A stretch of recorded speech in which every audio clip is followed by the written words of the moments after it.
علمی point number 7، انہوں نے یہ کانسیپٹ دیا اس کے اندر، دھروو راٹھی نے، کہ اسلام میں اور کرسچینٹی میں اور جوڈائزم میں اللہ کے سوا کسی اور ہستی کا بت بنانا یہ کفر ہے، یہ حرام ہے۔ ہاں، خدا کا اگر بت بنایا جائے تو یہ جائز ہے۔ اور انہوں نے سورۃ النساء کی جو آیت نمبر 48 ہے اور 116، ان اللہ لا یغفر ان یشرک بہ ویغفر ما دون ذلک لمن یشاء، بے شک اللہ تعالیٰ اس گناہ کو تو قیامت کے دن کبھی معاف نہیں کرے گا کہ کوئی شخص شرک کے ساتھ اللہ کے حضور حاضر ہوا، اس کے سوا ہر گناہ کو معاف کر دے گا جس کے لیے چاہے گا۔ تو اس شرک کے گناہ کو انہوں نے ریلیٹ کیا کہ یہ شرک صرف وہ لوگ کر رہے ہیں جو خدا کے علاوہ کسی اور ہستی کا بت بناتے ہیں۔ اگر کوئی خدا کا بت بنائے یا خدا کے محبوب بندوں کا کوئی بت بنا لیتا ہے اور پیچھے دھیان اللہ ہی کی طرف سے ہے کہ یہ اللہ کی طرف لے جانے والی چیزیں ہیں، تو انہوں نے اسلام کے کھاتے میں بھی ڈال دیا اسے کہ یہ اسلام میں بھی کوئی کفر نہیں ہے، نعوذ باللہ من ذالک۔ لیکن انہوں نے کوئی آیت کوٹ نہیں کی اس حوالے سے۔ انہوں نے جو ٹیمپرڈ فارم میں کتابیں ہیں ان کا حوالہ دیا، خیر وہ بھی، اس کو بھی میں بریف کر سکتا ہوں، اسے ہم چھوڑتے ہیں، ہم قرآن کے اوپر آتے ہیں۔ میرے بھائی قرآن میں تو بالکل ایسا کوئی کانسیپٹ نہیں ہے، یہ بالکل قرآن کے اوپر، اسلام کے اوپر جھوٹ باندھنا ہے کہ اسلام میں کسی قسم کی کوئی بت پرستی کی اجازت موجود ہے، ناٹ ایٹ آل۔ اللہ کا بت بنانے کی بھی اجازت نہیں، تو باقی تو آپ چھوڑ ہی دیں۔ اور وہ مثال میں کہہ رہے تھے کہ آپ کو کیتھولک کے جو چرچز ہیں ان کے اندر آپ کو جیزس کرائسٹ کے مجسمے نظر آئیں گے، اور اس طریقے سے بعض اوقات لوگ، انہوں نے تو خیر یہ حرکت نہیں کی ہے، شکر ہے انہوں نے عقل مندی کا ثبوت دیا، کہ وہ خانہ کعبہ کو بت سے تشبیہ دینا۔ تو بھائی دنیا میں جتنے بت بنے ہوئے ہیں آپ کو ان کی آنکھیں نظر آتی ہیں، ہاتھ پاؤں نظر آتے ہیں، کعبے میں آپ کو کون سی آنکھ نظر آ رہی ہے؟ اس کی شکل کہاں سے کسی چہرے سے ملتی جلتی ہے؟ وہ تو جسٹ ایک کمرہ ہے۔ اگر یہ بت ہوتا مسلمانوں کا تو مسلمان جوتیوں سمیت اس کے اوپر چڑھتے۔ سال میں 2 دفعہ غلاف کعبہ چینج ہوتا ہے، اور دونوں دفعہ سعودی حکومت کے جو کارندے ہیں اتنے بڑے بڑے بوٹ پہنے ہوئے اس کے اوپر چڑھتے ہیں، یہ اسے رسپیکٹ دے رہے ہوتے ہیں، جوتیوں سمیت اوپر چڑھے ہوتے ہیں، اور بالکل ٹھیک کرتے ہیں، جوتیوں سمیت ہی چڑھنا چاہیے تاکہ لوگوں کو پتہ چلے کہ یہ ہمارا معبود نہیں ہے، اور نہ یہ ہمارے معبود کی کوئی اس حوالے سے نشانی ہے کہ ہم اس کے آگے جھکتے ہیں۔ باقی کسی کو تفصیلات دیکھنی ہے نا کہ معبود کون سے بنائے ہوئے ہیں تو پی کے فلم دیکھ لیں۔ ہاں، تو وہ جو بت کے ساتھ اسے تشبیہ دیتے ہیں بالکل غلط۔ کون اپنے بت کے اوپر اس طریقے سے چڑھتا ہے؟ وہ ہماری صرف ڈائریکشن ہے مسلمانوں میں یونٹی کے لیے۔ 2 یونٹی کے سمبل ہیں مسلمانوں کے، ایک عربک لینگویج، کہ ہماری جتنی بھی عبادات ہیں وہ عربک کے اندر ہے، تاکہ کوئی چائنا کا مسلمان ہو یا رشیا کا مسلمان ہو یا کوئی امریکن مسلم ہو یا سب کانٹیننٹ کا مسلمان ہو، جب وہ جا کے کعبے میں کھڑا ہو یا دنیا میں کہیں بھی کھڑا ہو اور سورۃ الفاتحہ کی قرات شروع ہو تو اسے یہ نہ لگے کہ یہ جو آگے کھڑا ہے یہ کسی اور دین کا ماننے والا ہے اور میں کسی اور دین کا ماننے والا ہوں، یا یہ دین تو ایک ہے، یہ کسی اور جو ہے وہ نسل سے تعلق رکھنے والا ہے، کسی اور تہذیب سے تعلق رکھنے والا ہے۔ نہیں، وہ سب کے سب ایک جیسے لگتے ہیں۔ یہ اسلام کی یونٹی کے سمبل ہیں 2، عربک لینگویج اور قبلہ، جو ہماری ڈائریکشن ہے، ہم اسے قبلہ کہتے ہیں۔ سورۃ البقرہ میں پارہ نمبر جو 2 ہے، اس کے سٹارٹ کے 2 رکوع پورے کے پورے اسی کے اوپر آئے ہوئے ہیں۔ میں سلام پیش کرتا ہوں دھروو راٹھی کو کہ اس نے، شکر الحمدللہ، جو غلطی بڑے بڑے کرسچن فلاسفرز کرتے تھے مسلمانوں کے خلاف، وہ چونکہ بدنیتی کے اوپر کر رہے ہوتے تھے، یہ بندہ بدنیت نہیں تھا، اس لیے اس نے یہ ذلیل حرکت نہیں کی ہے۔ اور کئی کرسچنز کے پادری، کئی ہندوؤں کے پنڈت، وہ کعبے کو تشبیہ دیتے ہیں وہ اپنے بنائے ہوئے بتوں کے ساتھ۔ یہ حرکت اس نے نہیں اس پوری ویڈیو میں کی، اس کے اوپر میں ایسے سلوٹ کرتا ہوں۔ یہ انتہائی ذلیل حرکت ہے، جھوٹ باندھنا ہے مسلمانوں کے اوپر۔ مسلمان کسی قسم کی بھی بت پرستی کو جائز نہیں سمجھتے. اب رہ گیا جو مسلمان جا کے قبروں کے آگے جھکتے ہیں، تو ان کی بھی اگر آپ اوریجنل تعلیمات پڑھیں تو ان کے اندر بھی ایسی کوئی بات موجود نہیں. یہ صرف جہالت کے اوپر مبنی ہے. کوئی بھی اس کی اجازت نہیں دیتا کہ آپ کسی مرے ہوئے بندے کی قبر پہ جا کے تو اسے سجدہ کرنا شروع کر دیں یا اس کے سامنے حد رکوع جھکنا شروع کر دیں. یہ بالکل اسلام کے اندر حرام ہے، اور اگر عبادت کی نیت سے ہوا تو یہ کفر و شرک ہے. سیدھی سی بات ہے. تو بت کا کوئی کنسپٹ اسلام کے اندر موجود نہیں ہے. خدا کا بھی بت نہیں بنایا جا سکتا، کوئی اسٹیچو نہیں بنایا جا سکتا. لہٰذا وہ جو اس ویڈیو میں کہہ رہے تھے کہ جس طرح آپ اپنے باپ کی تصویر رکھتے ہیں نا، تو آپ اس تصویر کے پیچھے جو ہستی ہے اس سے اپنی عقیدت کا اظہار کر رہے ہوتے ہیں، اس تصویر سے آپ کا لینا دینا کوئی نہیں ہوتا. اس طریقے سے انہوں نے کہا کہ یہ جو ہم بھگوان کا بت بناتے ہیں یا مختلف اسٹیچو دنیا میں ایگزسٹ کرتے ہیں، تو ان اسٹیچوز کا مقصد بھگوان کی یاد تازہ کرنا ہوتا ہے، نہ کہ ان اسٹیچوز کو ہم بھگوان سمجھتے ہیں. میرے بھائی آپ اسٹیچوز بنا ہی نہیں سکتے. ڈاکٹر ذاکر نائک نے تو پوری ایک ویڈیو تفصیلی ریکارڈ کروائی، سملیرٹیز بٹوین ہندوازم اینڈ اسلام. اس میں انہوں نے ہندوؤں کی کتابوں سے بھی ثابت کیا ہے کہ وہاں بھی خدا کا کوئی اسٹیچو بنانا، کوئی تصویر بنانا، کوئی بت بنانا، کوئی اس طرح کا سمبل بنانا حرام ہے. اور قرآن حکیم میں تو اللہ تعالیٰ نے ایک آیت میں واضح کر دیا، لیس کمثلہ شیء وہو السمیع البصیر. اللہ کی مثل کوئی شے ہے ہی نہیں ہے، اور وہی سننے والا اور دیکھنے والا ہے. جب اللہ تعالیٰ کی کوئی مثال بیان ہی نہیں ہو سکتی تو اس کا اسٹیچو نہیں بنایا جا سکتا. ورنہ تو ہمارے پیغمبر خود بناتے.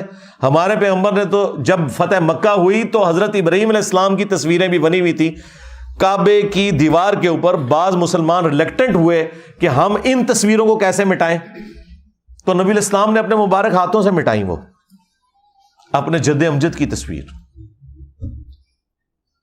یہی وجہ ہے کہ ہمارے پروفٹ کی کوئی تصویر دنیا میں نہیں ہے. حالانکہ تصویریں اس وقت بھی بنائی جاتی تھیں، لیکن کسی نے جرت نہیں کی کہ ایک تصویر ہی بنا کے رکھ لیں. نہیں، کیونکہ بت پرستی اسی سے داخل ہوتی ہے. سورہ نوح کے اندر جو 4 بتوں کا ذکر آیا ہے نا، جو قوم نوح پوجا کرتی تھی، اور جب قوم نوح ان بتوں کو پوج رہی ہے تو اس کا مطلب ہے کہ حضرت نوح علیہ السلام سے پہلے سے یہ بت پرستی کا سلسلہ شروع ہوا ہے. اور اس کی تفصیل قرآن میں تو نہیں آئی ہے، صرف بتوں کے نام آئے ہیں، لیکن صحیح بخاری کے اندر اس کی تفصیل موجود ہے کہ بیسیکلی یہ حضرت نوح علیہ السلام سے پہلے ان کی قوم کے اندر اللہ کے نیک بندے ہوا کرتے تھے. ظاہر ہے کہ پہلے انسان اور پہلے پروفٹ حضرت آدم علیہ السلام ہے. یہ بھی اس میں انہوں نے کہا کہ جی حضرت آدم علیہ السلام کو مسلمان پیغمبر مانتے ہیں، جیوز اور کرسچنز جو ہیں وہ حضرت ابراہیم علیہ السلام سے سٹارٹ لیتے ہیں یا نوح علیہ السلام سے سٹارٹ لیتے ہیں. تو یہ کنسنسس حضرت آدم علیہ السلام ہی پہلے انسان ہے اور وہ پہلے پیغمبر بھی ہیں. ان کی نسل ہی میں جب بت پرستی شروع ہوئی تو وہ ایسے شروع ہوئی، صحیح بخاری میں آتا ہے کہ کچھ نیک لوگ عبادت کیا کرتے تھے. ان کے مرنے کے بعد لوگوں نے کہا کہ ہم بھی اپنے اندر عبادت کا جذبہ پیدا کرنے کے لیے نا، جہاں پہ بیٹھ کے وہ عبادت کرتے تھے وہاں پہ انہوں نے وہ 5 نشانیاں پتھروں کے طور پر رکھ لی کہ ان کو دیکھ کے ہمارے اندر بھی موٹیویشن پیدا ہوگی. پھر آہستہ آہستہ وہ بت کی شکل اختیار کر گئے اور لوگوں نے انہی کو پوجنا شروع کر دیا، اور وہی کانسیپٹ کے پیچھے تو خدا ہی ہے. تو اس طریقے سے بت پرستی سٹارٹ ہوئی. آج بھی آپ کو جو لوگ جاہل لوگ ہیں وہ کہتے ہیں ہم مزارات کے اوپر اس لیے جاتے ہیں کہ تاکہ ہم وہاں جا کے ان نیک بندوں کو یاد کریں کہ انہوں نے کیسے اللہ کو خوش کیا تھا، تو پھر اس سے ہمیں موٹیویشن ملے گی. جی آپ کے بڑے بھی یہی کچھ کرتے تھے، انہوں نے بھی ایسے ہی سٹارٹ لیا تھا کہ یہاں اللہ کے نیک بندے. یہاں پہ بھی آپ دیکھ رہے ہیں انہوں نے چلا کٹے ہے جی. سیم چیز بخاری کے اندر موجود ہے. ان 5 بتوں کا سلسلہ پھر شروع ہوا، اور قرآن حکیم اس حوالے سے اتنا سینسٹیو ہے بت پرستی کے حوالے سے کہ اللہ تعالیٰ نے سورۃ الحج کی آیت نمبر 30 میں، چیپٹر نمبر یہ 22 ہے، فرمایا کہ بتوں کی گندگی سے بچو. اس سے گند کہا ہے، نجس، غلاظت کہا ہے بتوں کی. پھر اللہ تعالیٰ نے سورہ الزمر کی آیت نمبر 3 میں کہا کہ یہ لوگ ان بتوں کی عبادت اس لیے کرتے ہیں کہ یہ کہتے ہیں کہ یہ ہمیں اللہ کے نزدیک کر دیں گے، پیچھے اللہ ہی ہے. اللہ تعالیٰ نے اسے بھی کنڈیم کیا کہ یہ بالکل صراحتاً کفر ہے. اور سورہ یونس میں تو اللہ تعالیٰ نے کہا کہ تم وہ بات کر رہے ہو جو اللہ کے بھی علم میں نہیں ہے, زمین و آسمان میں, کہ اللہ نے کوئی اپنا نائب مقرر کیا اس حوالے سے کہ اس کے ذریعے تم اللہ تک پہنچو گے. اور پھر سورۃ الاعراف میں تو اللہ تعالیٰ نے جتنی تفصیل کے ساتھ اس کو ذکر کیا ہے, اللہ نے کہا کہ یہ جو تم نے بت بنائے ہوئے ہیں یہ تو تمہاری طرح اللہ کی مخلوق ہے. اور پھر اللہ تعالیٰ نے اس کو مزید سمجھایا کہ کیا ان کے پاؤں ہیں جس سے یہ چلتے ہیں, کیا ان کے ہاتھ ہیں جن سے یہ پکڑتے ہیں؟ ہاتھ تو ہیں لیکن پکڑتے تو کوئی نہیں نا. باقی تفصیلات کے لیے پی کے فلم دیکھ لیں. کیا ان کی آنکھیں ہیں جس سے یہ دیکھتے ہیں؟ کیا ان کے کان ہیں جس سے یہ سنتے ہیں؟ اللہ نے ایک ایک عضو کا ذکر کیا اور انسانیت کو آر دلائی اس حوالے سے. وہ انسانیت جو شرک میں ڈوبی ہوئی ہے کہ تم ان سے بہتر ہو, کہ تم چل پھر سکتے ہو, پکڑ سکتے ہو, سن سکتے ہو, لیکن یہ وہ بت ہیں جن کے اندر یہ کچھ بھی نہیں ہے. اور پھر جو اس کو اپنے ایپیکس کے اوپر پہنچایا وہ ہمارے ابا جی نے پہنچایا, حضرت ابراہیم علیہ السلام نے. وہ انشاءاللہ میں بعد میں اگلے پوائنٹس کے اندر ان کا ذکر کروں گا, چونکہ اس ویڈیو میں انہوں نے ان کا ذکر بھی کیا. تو اسلام میں کسی قسم کی کوئی قبر پرستی, بت پرستی کسی بھی حوالے سے نہیں ہے. اچھا, یہاں پر ضمناً میں وہ بھی کور کر دوں جو انہوں نے تابوت سکینہ کا ذکر کیا اور انجیل سے انہوں نے ورسز کو کوٹ کیا کہ وہ تابوت سکینہ بھی اللہ تعالیٰ کی طرف دھیان لانے کے لیے ایک چیز تھی, اور وہ اس کو انہوں نے ریلیٹ کیا بت پرستی کے ساتھ. حالانکہ ایسا کوئی کانسیپٹ نہ انجیل کے اندر اس طریقے سے موجود ہے, اور قرآن کے اندر تو اللہ تعالیٰ نے تابوت سکینہ کا ذکر چیپٹر نمبر 2 میں سورۃ البقرہ کے اندر کیا ہے, 248 نمبر آیت کے اندر. وہ تو جسٹ ایک باکس تھا جس کے اندر حضرت موسیٰ علیہ السلام کی کچھ نشانیاں تھیں, ان کا عصا تھا, ان کے کپڑے تھے, اس طرح کی چیزیں جو بنی اسرائیل کا یہ عقیدہ تھا کہ اس کی برکت سے اللہ تعالیٰ ہم پر رحم فرماتا ہے. بنی اسرائیل کوئی تابوت سکینہ کے سامنے جھکتے نہیں تھے, اس کی عبادت نہیں کرتے تھے, وہ برکت کے طور پر اپنے ساتھ رکھا کرتے تھے. جس طرح خانہ کعبہ کی دیوار میں بھی ایک پتھر نصب ہے جسے ہم حجر اسود کہتے ہیں, اور اسے چوما جاتا ہے. اور بخاری اور مسلم دونوں میں حدیث موجود ہے کہ حضرت عمر فاروق رضی اللہ تعالیٰ عنہ جب اسے چومنے لگے تو انہوں نے ساتھ ایک جملہ بولا کہ تو ایک پتھر ہی تو ہے حجر اسود, نہ کسی کو نفع دے سکتا ہے نہ نقصان, میں صرف اس لیے چوم رہا ہوں کہ نبی صلی اللہ علیہ وآلہ وسلم نے تجھے چوما تھا. بس یہ عقیدہ ہے. بعض لوگوں نے اس کے آگے ایک وہ کہانی جوڑی ہے کہ مولا علی علیہ السلام نے کہا کہ یہ نفع بھی دیتا ہے نقصان بھی دیتا ہے. وہ روایت المستدرک للحاکم میں ہے اور گھڑی بھی روایت ہے, اس میں ابو ہارون کذاب جھوٹا راوی ہے.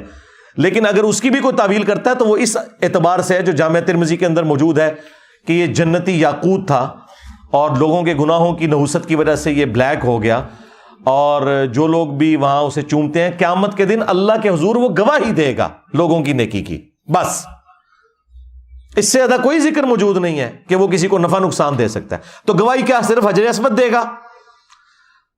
اس پلانٹ ارتھ پہ ہر وہ حصہ زمین کا جس پہ آپ نماز پڑھتے ہیں, اللہ کی یاد کرتے ہیں, یا آپ نے کسی انسان کے ساتھ نیکی کی ہوئی ہے, وہ ہر چیز قیامت کے دن آپ کے اعمال کی گواہی دے گی.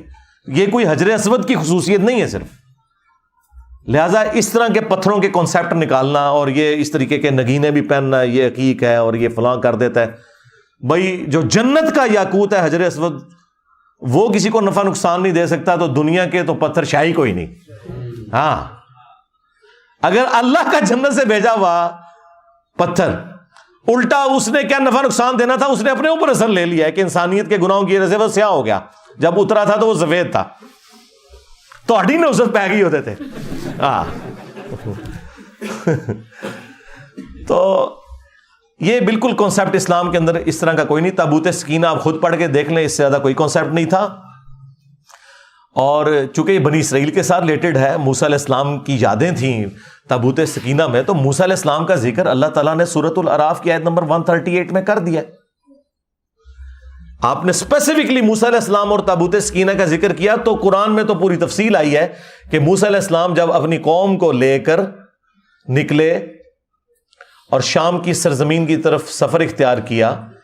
راستے میں انہوں نے جب سمندری جھیل کو عبور کیا، اس زمانے میں وہ چھوٹی چھوٹی سمندری جھیلیں تھیں، پھر بعد میں انہی کو جوڑ کے تو نہر سوئز اب بنا دی گئی ہے. دنیا کی 30% تجارت اسی نہر کے ذریعے ہو رہی ہے. تو جھیل کو جب کراس کیا تو سورۃ الاعراف آیت نمبر 138 میں آیا کہ جب ان کی قوم نے، ایک ایسی قوم سے ان کا گزر ہوا کہ جو بتوں کے اوپر دھیان کیے ہوئے بیٹھے تھے، تو انہوں نے کہا موسیٰ آپ بھی ہمارے لیے کوئی اللہ کا بت مقرر کر دیں کہ ہم اس پر دھیان کر کے بیٹھیں. تو موسیٰ علیہ السلام نے کہا کہ میں اس جاہل قوم سے اللہ کی پناہ میں آتا ہوں کہ ان لوگوں نے اللہ کا بت مان لیا. اور پھر جب موسیٰ علیہ السلام کوہ طور پہ گئے تو پیچھے انہوں نے وہ ایک بچڑا بنا بھی لیا زیورات کو جمع کر کے. پھر اس بچڑے کے ساتھ جو حضرت موسیٰ علیہ السلام نے کیا، اس کے ٹکڑے ٹکڑے کروائے اور اس کو پانی میں بہا دیا. یہ سارے کا سارا ذکر قرآن حکیم کے اندر موجود ہے. لہذا موسیٰ علیہ السلام نے اگر کوئی کنسیپٹ دیا تھا بت پرستی کا تو یہ بالکل ان پہ جھوٹ ہے. انہوں نے تو اللہ کا بت نہیں بنانے دیا، تو تابوت سکینہ کیسے بت بنا سکتے تھے وہ؟ یہ بالکل جھوٹا الزام ہے. اور اسی کانٹیکسٹ میں ایک حدیث جامعہ ترمذی میں موجود ہے کہ ہمارے محبوب علیہ السلام کے چند اصحاب آپ کے ساتھ تھے. غزوہ حنین کے موقع پر ایک درخت کے پاس سے گزرے جسے ذات انواد کہا جاتا تھا، جہاں مشرکین عرب اپنا اسلحہ لٹکاتے تھے اور ان کا یہ عقیدہ تھا کہ جو یہاں پہ اسلحہ ٹچ کرتا ہے اسے جنگ میں فتح ہوتی ہے. فتح پھر بھی کوئی نہیں ہوئی، حنین وہ ہار ہی گئے مسلمانوں سے. تو چند اصحاب نے کہا یا رسول اللہ آپ بھی ہمارے لیے کوئی درخت مقرر کر دیں جس سے ہم برکت حاصل کریں. انہوں نے کوئی اللہ کا بت نہیں مانگا تھا، انہوں نے برکت کے لیے ایک چیز مانگی. تو نبی علیہ السلام نے فرمایا سبحان اللہ، اللہ پاک ہے، تم نے تو مجھ سے وہی ڈیمانڈ کر دی جو موسیٰ کے اصحاب نے کی تھی. پھر نبی علیہ السلام نے سورۃ الاعراف کی آیت نمبر 138 جو میں نے بیان کی تلاوت کی، اور پھر آپ نے فرمایا اس ذات کی قسم جس کے قبضے قدرت میں میری جان ہے، تم بھی اگلے لوگوں کے طریقے پہ چل پڑو گے. اور پھر اگلی پوری حدیث بخاری مسلم میں موجود ہے، قدم با قدم بالشت بر بالشت، حتیٰ کہ اگلے لوگوں میں سے کوئی گوہ کے سوراخ میں داخل ہوا تو تم بھی یہی کام کرو گے. صحابہ کرام نے پوچھا کہ اگلے لوگوں سے مراد کیا جیوز اور کرسچنز ہیں؟ آپ نے فرمایا اگر وہ مراد نہیں تو اور کون سے لوگ مراد ہیں؟ اور ہمارے پروفٹ نے ہمیں پہلے ہی بتا دیا کہ میری امت میں بھی یہ خرابیاں آئیں گی، لیکن ان کا تعلق نہ مجھ سے ہے نہ کسی پیغمبر کے ساتھ ہے. لہٰذا آج پریکٹیکلی اگر آپ کو کہیں مسلمان کسی قبر کے آگے گھیرے پڑے نظر آ رہے ہیں اور ہندو ان کے اوپر اعتراض کرتے ہیں کہ ہم کھڑا کر کے پوجتے ہیں، تم لٹا کے پوجتے ہو، تو ہم ان کو بتائیں گے کہ نہ اسلام میں یہ کھڑا کر کے کسی کو پوجنے کی اجازت ہے، نہ لٹا کے پوجنے کی اجازت ہے، ورنہ اس پلانٹ ارتھ پہ سب سے متبرک قبر تو رسول اللہ کی قبر ہے صلی اللہ علیہ وآلہ وسلم. اور مسند احمد میں حدیث ہے، حضور دعا کرتے ہیں اللہم لا تجعل قبری وثنا یعبد، اے اللہ میری قبر کو وہ بت نہ بننے دینا کہ لوگ اس کی پرستش شروع کر دیں. ہمارے نبی علیہ السلام تو اپنی قبر کو بھی بت کہہ رہے ہیں اگر پرستش شروع ہو جائے. وہ قبر مبارک جو ہمارے ماں باپ اولاد سب سے بڑھ کر ہمیں محبوب بھی ہے، اور اس قبر کی حاضری ہر مسلمان کے دل کی خواہش بھی ہے. بخاری مسلم دونوں میں حدیث ہے، نبی علیہ السلام کے آخری دن چل رہے تھے اور حضور صلی اللہ علیہ وآلہ وسلم تکلیف کی وجہ سے اپنے چہرے انور سے چادر ہٹاتے اور پاس پانی کا ایک برتن تھا، اس سے ہاتھ گیلا کر کے اپنے چہرے پر مل کے اپنے بخار کی شدت کو ٹھنڈا کرتے اور ساتھ ساتھ فرماتے لعن اللہ الیہود والنصارى، اللہ کی لعنت ہو یہود و نصارہ پر، اتخذوا قبور انبیائہم مساجدا، انہوں نے اپنے انبیاء کی قبروں کو سجدہ گاہ بنا لیا تھا. اور ہماری ماں سیدہ عائشہ سلام اللہ علیہا کے الفاظ ہیں کہ اگر ہمیں یہ خطرہ نہ ہوتا کہ لوگ رسول اللہ کی قبر پہ سجدے شروع کر دیں گے تو ہم نبی علیہ السلام کی قبر مبارک کو زیارت کے لیے اوپن کھول دیتے اور حجرے کی دیوار کو گرا دیا جاتا. آج تک اوپن نہیں ہے قبر مبارک، لیکن چونکہ نبی علیہ السلام ہمیں ڈرا رہے تھے یار اگر رسول اللہ کی قبر مبارک کا یہ سٹیٹس ہے تو باقی تو دنیا کی ہر قبر شاہی کوئی نہیں. اور اما عائشہ کہہ رہی ہیں کہ ہمیں پتا تھا کہ حضور ہمیں ڈرا رہے ہیں، اس لیے ہم نے اس طرح کی کوئی ایکٹیویٹی پرفارم نہیں کی. صحیح مسلم میں حدیث ہے، جندب رضی اللہ تعالیٰ عنہ کہتے ہیں حضور نے اپنی وفات سے 5 دن پہلے یہ فرمایا تھا، دیکھنا اگلے لوگوں میں سے جب کوئی نیک آدمی فوت ہو جاتا تھا تو لوگ اس کی قبر پہ سجدے شروع کر دیتے تھے، تم میرے ساتھ ایسا معاملہ نہ کرنا، میں تمہیں اللہ کا خوف دلاتا ہوں۔ پھر بخاری اور مسلم دونوں میں یہ حدیث موجود ہے، ہماری 3 مائیں یعنی نبی علیہ السلام کی 3 بیویاں سیدہ ام سلمہ، ام حبیبہ اور سیدہ عائشہ رضی اللہ عنہن اجمعین وعلیہم السلام اجمعین حضور کے پاس بیٹھی ہوئی تھی، ظاہر ہے حضور کے آخری دن چل رہے تھے، تو ام سلمہ اور ام حبیبہ جو سینئر صحابیات میں سے ہیں، انہوں نے ہجرت حبشہ بھی کی ہے، ہجرت مدینہ سے بھی جو بہتر ہجرت تھی۔ اس وقت یہ اپنے خاوندوں کے عقد میں تھی، اس وقت جو ان کے خاوند تھے تو ان کے ساتھ انہوں نے ہجرت کی۔